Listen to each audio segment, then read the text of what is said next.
my feedback, man, like when I started out, I was kind of done. As for when I say done, I mean in terms of what me and my son were going through, me and his mom, like I didn't even want to go through it no more. I felt like it was best for me to just leave the situation alone and live my life. But going through this, a total change in my communication. I'm still working on it with, me and my son, mom.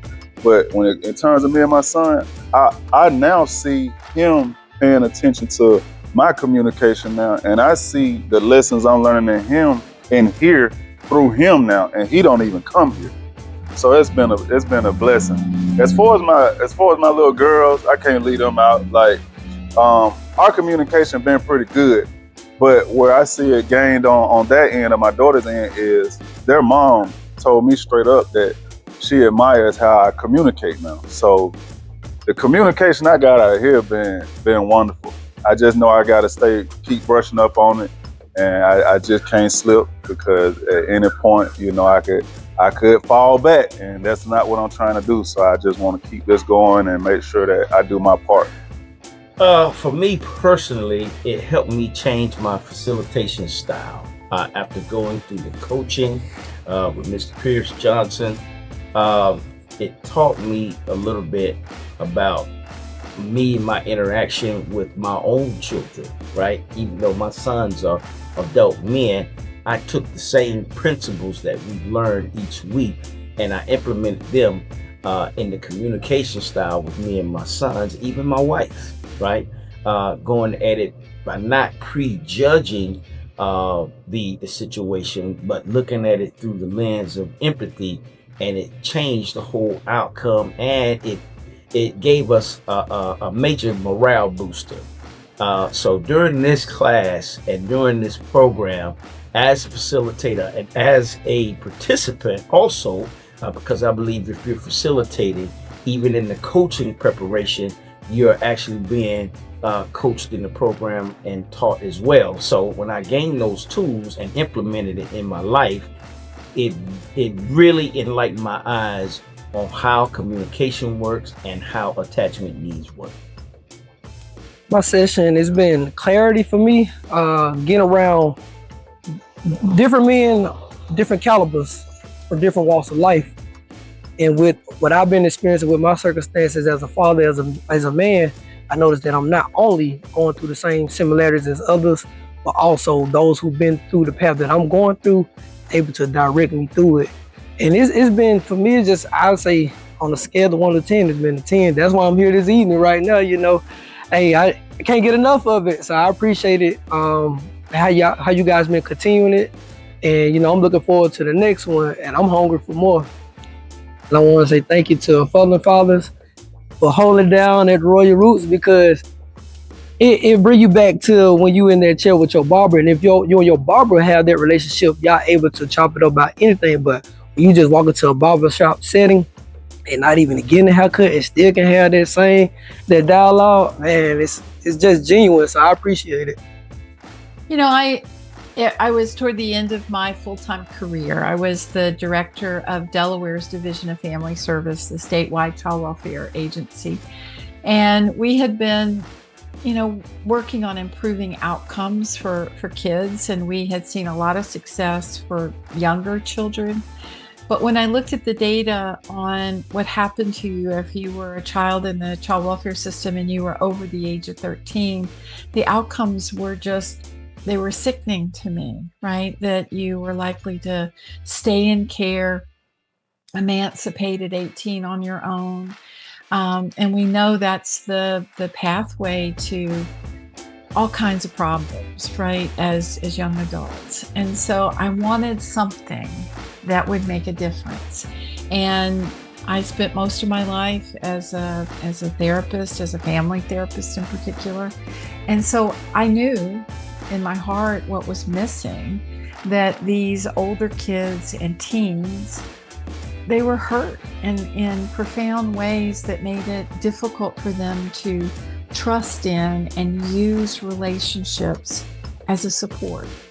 And so through a colleague, I found Dr.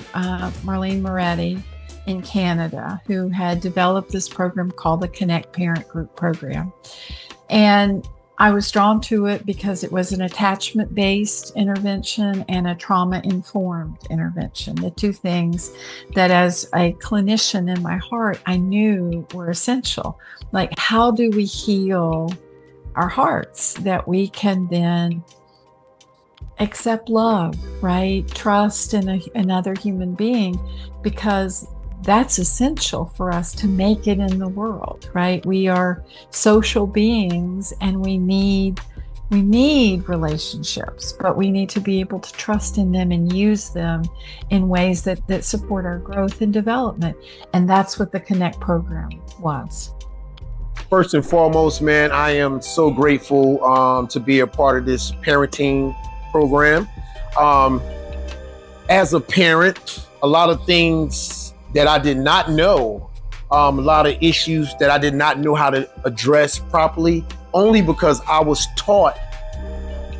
teaching from what my mother and what my father was teaching us as we were growing up. So I just applied the same rules to my children, not understanding that they had attachment needs, and being able to articulate myself in a way that's not aggressive, for my children to be able to be receptive to what it is that I'm saying. Man, it is an awesome feeling to see the smile on their face instead of them, just running off, upset, or shutting down. So, like I say, man, just earning our children's trust it's just a whole nother ball game. What do you need from yourself? What do you need from your spouse? What do you need from your kids, from your job? Like, that's where a lot of our conflict comes from. That's because these needs not being met. What are your beliefs? Hey, Rel, so was there anything that you shared in any of the sessions where the following week you immediately got a response from some of the brothers that was there? Where they actually were able to put the principle into action? Yes. Definitely. There was one that stood out as soon as you asked the question. These situations was actually happening simultaneously while we was coming here. Yeah. So it's like we get the message here and then we run into the situation the very next day. Mm-hmm. So instead of me going into an unknown, now I can see the posture of my child and how they're responding, and I'm sitting here like,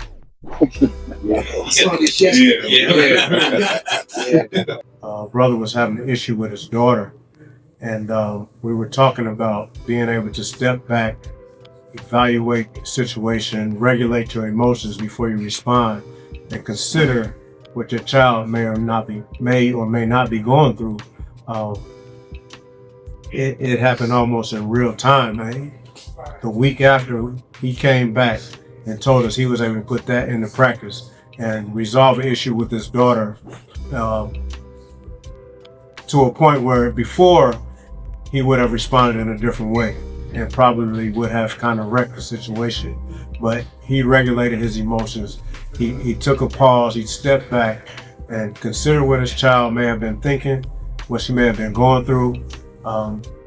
He still addressed the situation, but he addressed it with a level head and calm emotions. And his daughter was able to see his point of view and to come back and actually apologize to him for what she had done.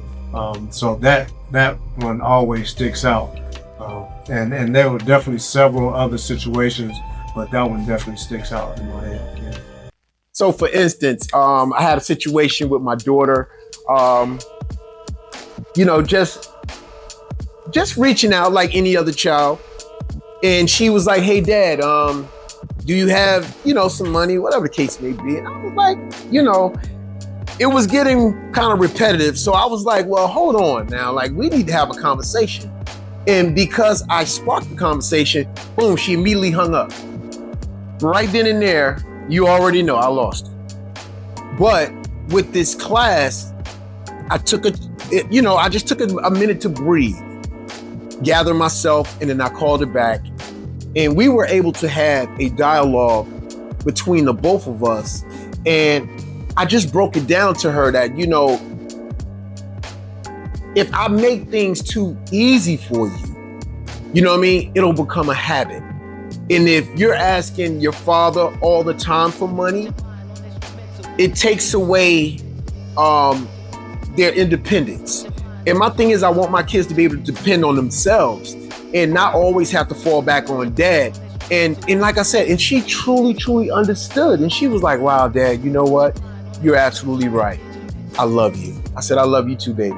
And we took it from there. So, we talk a lot about in that all behavior has meaning, and the only way that we have a chance, right, of cracking the code, because sometimes we do react, we're human beings, but if we can step back for just a moment, not step away from, not step down from our power as a parent, especially as a father, but just to step back, to give ourselves a moment, right, to reclaim our power, right, to manage this, to guide our kids, to teach them, to support them, then one of the things that can be so helpful to think about is there a need that my kid has that they're not using words for, but their behavior is somehow a communication of, I have this need, right? And so it puts us as parents in this weird role where we're, you said emotional intelligence, like, but are we supposed to be the mind reader, right? How do we figure that out? Yeah. Well, it's not easy. And so that's why we talk about trying to crack the code. What could the need be, right? And if we could see the feeling, not just, so the behavior, it never stops looking like disrespect. But if we could then start to see under it, dig under it and see, maybe my kid is really feeling kind of insecure at this moment because they don't know, right? Well, what are they insecure about? What's the need? And so we talk a lot about trying to help parents figure out, well, is it a need that right now, I'm trying so hard to do this on my own as a kid because I believe that I'm supposed to be independent, I'm supposed to be competent, not a baby by now. Well, then how do we support that in a way that we don't lose our power to guide them, teach them, right? Maybe they really just need connection with us. They need some emotional support. They need us. They need to just feel that we've got their back. Right? So how can we maneuver in that moment to stand alongside them, to let them know that we're on their team while not giving up our important role? That behavior, the way you're going about this is not going to work. It doesn't work with me as a parent, and it's sure not going to serve you out there in the world, right? This session itself has been a change agent for me in my life. Unequivocally, it definitely came in with no expectations, but I'm walking out with a heart full of a lot of great tools that I can take on to become a better father, a better man, a better husband. This class has been great. It's undescribable in terms of the emotion that you feel connecting with these brothers in here. Just the curriculum itself, being able to connect on, and that's a synonymous word, connect on all of these different principles, right? It's just really unequivocal. You cannot walk away without being a better person. These people are going to hold you accountable. You have a safe space that they created for you to be able to come in and be authentic. And you leave those shells and that shield of armor at the door. And you coming in here to among everyone to be able to speak freely, be able to lean on each other, be able to be a support system with each other. So this has been a game changer for me at this point in my life where I need it. And I'm looking forward to the next curriculum that's going to be coming here so I can be a part of it. And I'm also going to be a voice of out there marketing this to get more brothers in here because we're hurting. We need this space. We need this to become better people in this society. In reference to any other, like on the other services, I would think, I don't know, church, but this was more like one-on-one. Okay. So that's what I really got out of this versus I go to, a congregation and we just kind of listen. I even tell because my granddad is the pastor, my dad is the deacon, the chairman of the deacon board, and I told both of them face to face that this is what I interact with better. Man, this touched me in such a way, man. I'm not a new father. I've been a father for quite some time. Actually, I'm a grandfather, but it goes to show you that you're never too old to learn anything and you're never too young to teach. I've learned a lot throughout this program, and with how I look back, hindsight being 2020, I saw some of the mistakes that I made in my parenting as a young father. So I'm glad that I was here to assist some of these young brothers that are going through what I went through and help them not fall into some of the same potholes. So this class is very informative. I think it should be a community-based program. If you're a father or not a father, you still should attend such a program because you can assist someone else that might be in your circle or your family that is a father. So this is a very beneficial program, man. I'm so glad that these brothers put it on. I love when I come here, my energy can be low, and when I leave, I'm on cloud 9, man, just to see other brothers and share with them, and things are universal. So this is a dynamic program, man. To be a father is the most important job a man could have in his life. So if there's tools out there to help get it right, not saying you'll be perfect, but we can always improve. Take advantage of it. We need stuff like this, man. I was able, after they did the role play, and they had us explain what we saw in the parent and what we saw in the child. So it helped me gather from the other guys what their perspective was. And that's what helped me understand in my real life the different perspectives that I'm gonna go through versus me just saying, I saw. Okay? So the role plays are the most important part, so if you think about it, most parenting programs are mostly didactic, they teach, and if they use experiential, it might be a little bit at the end just to kind of demonstrate. Well, we flip that. And so we don't do a whole lot of teaching. We actually are trying to go at this at a very experiential level.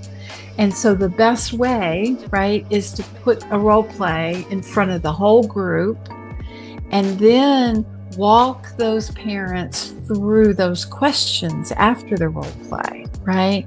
What do we think was going on here? What was that kid feeling, thinking? What was that parent feeling and thinking? What were the needs that maybe that kid was trying to communicate, right? Could the parent see those needs, or was it just as you said, no, my way or the highway, right? And then where did it leave the relationship? Is that door of communication open or closed? Because you can say it's my way or the highway, but if that slams the door shut, your kid is then out there in the world. They're not listening to you. You might think they are, but they've shut you out. And who then are they listening to? They're listening to peers out there. They might be listening to all kinds of influences that are absolutely counter to what you value.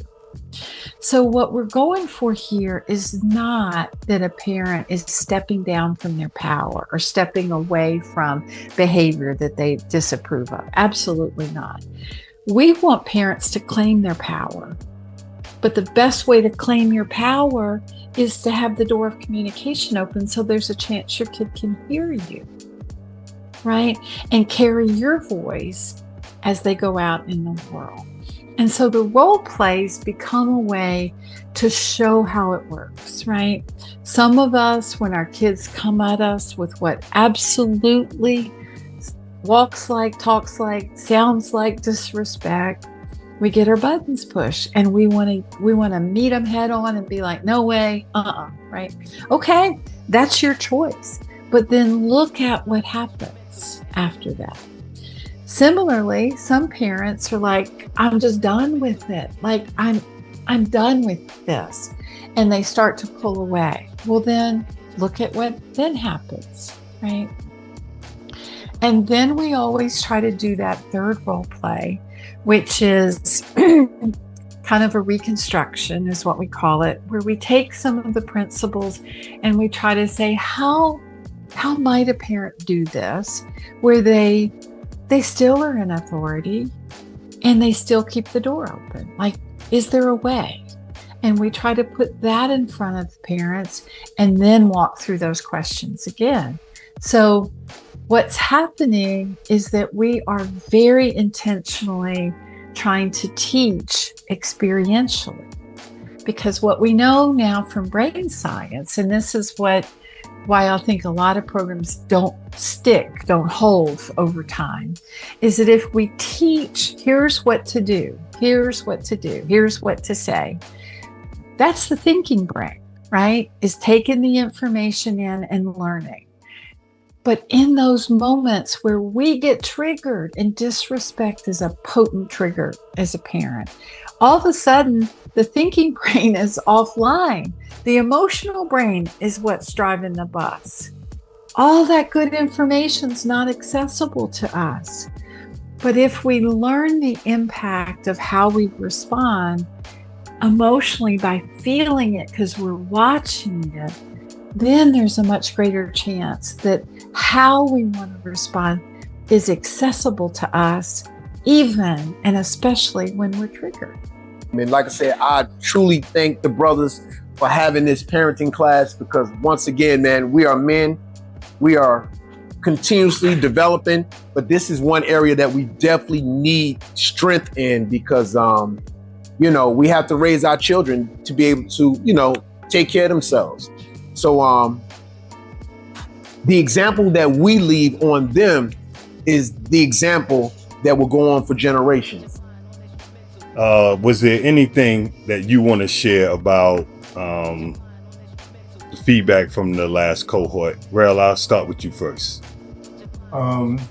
Just going through this cohort just showed me and reinforced what I've already known for a while, is that men, and black men in particular, really want to be a part of their child's life and really want to be good fathers. And they understand the fact that this is a building block and this is the foundation of building strong families. The questions that these brothers asked and the fact that they showed up every week, this wasn't court ordered, this wasn't mandated. This was guys coming on a Wednesday night, week after week for 10 weeks to learn how to be a better father and learn how to fill the gaps that maybe weren't filled in their lives, and to understand the gaps that they may be leaving in their child's lives, whether they're married or not married, or in the house or not in the house. These guys have shown that they want to be better fathers. He told me, at least you know what to not do as a father. Broke down like I never broke down in my life, but that was exactly what I needed, because I had learned from his mistakes without him being present. So that man that you see is you. You are the perfect father, because you know what you wouldn't want to happen to your kids if they was in your shoes. Also, coming to this congregation on this evening, man, it's real resourceful. Most of the times we as men are scared to reach out and open our mouths, but coming here, it helps you break down those barriers and build your confidence as a father and as a man. And we need more of this. We need more of like the partnerships, people to don't be afraid to work together, or, with organization, because the more we have sessions like this, the more impactful and powerful we become as people. And, it helps us embrace each other to keep moving forward. I was just giving this advice the other day, and it's just like, don't worry about nobody else's grass, just water your own grass. So like just coming around these environments help you understand that the process is gonna be different from everybody, and you can't move around, and you're gonna have to go through those go-throughs to receive those outcomes that you want to receive, just become better each day. Come join us for the next cohort. You missed out on this one, but you got to come join us for the next one.